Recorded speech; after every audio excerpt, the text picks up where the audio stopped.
এ বিষয়ে সবশেষ খবরাখবর জানাতে আমাদের সাথে যুক্ত হচ্ছেন আবরার শাহীদ। আবরার শাহীদ, ট্রেন চলাচলের কি অবস্থা, এখনো কি অবরুদ্ধ আছে কিনা?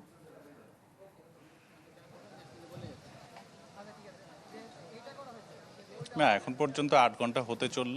রাজশাহী বিশ্ববিদ্যালয়ের চারুকলা অনুষদের সামনের যে রেল লাইন সেটিতে এখন পর্যন্ত অবরোধ চলমান রয়েছে। তবে আমরা যেটি জানতে পেরেছি যে ঘন্টা তিনেক আগে বিশ্ববিদ্যালয় কর্তৃপক্ষ এবং শিক্ষার্থীদের একটি দল বিভাগীয় কমিশনারের কার্যালয়ে রেল কর্তৃপক্ষের সাথে যে আলোচনায় বসেছিলেন উদ্ভূত পরিস্থিতিতে তাদের 4টি দাবি নিয়ে, সেই 4টি দাবি এরই মধ্যে মেনে নিয়েছেন রেল কর্তৃপক্ষ এবং প্রশাসন।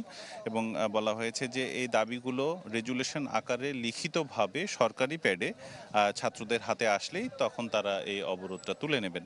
সেই দাবিগুলোর মধ্যে রেল কর্তৃপক্ষের দুর্নীতি অনিয়ম এটা বন্ধ করা এবং পাশাপাশি যে শিক্ষার্থীকে মারা হয়েছে তার চিকিৎসার ব্যবস্থা করার আশ্বাস দেওয়া হয়েছে রেল কর্তৃপক্ষের পক্ষ থেকে।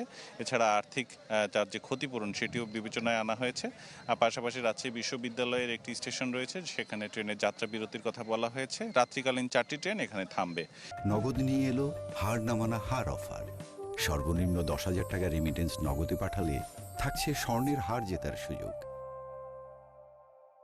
এছাড়া এখন পর্যন্ত রাজশাহী বিশ্ববিদ্যালয়ের এই অবরোধের ফলে দুপাশে আপ এবং ডাউন দুপাশে আমরা জেনেছি 9টি ট্রেন অবস্থান করছে, ফলে তারা রাজশাহীতে ঢুকতে পারছে না কিংবা বেরোতে পারছে না। এরই মধ্যে আমরা দেখেছি সকাল 7টার যে ট্রেনটি বনলতা এক্সপ্রেস সেটি আবারও স্টেশনে পুনরায় ফেরত নিয়ে যাওয়া হয়েছে এবং সেই ট্রেনের যেহেতু সময় আসলে এখন আর নেই যাবার মতো, ফলে সেটির যাত্রা বাতিল করা হয়েছে। যে ট্রেনগুলো যাত্রা বাতিল করা হবে সেই ট্রেনগুলোর টাকা যাত্রীদের রিফান্ড করা হবে বলে নিশ্চিত করেছে রেল কর্তৃপক্ষ। তবে পুরো ঘটনাতে 2টি তদন্ত কমিটি করা হয়েছে।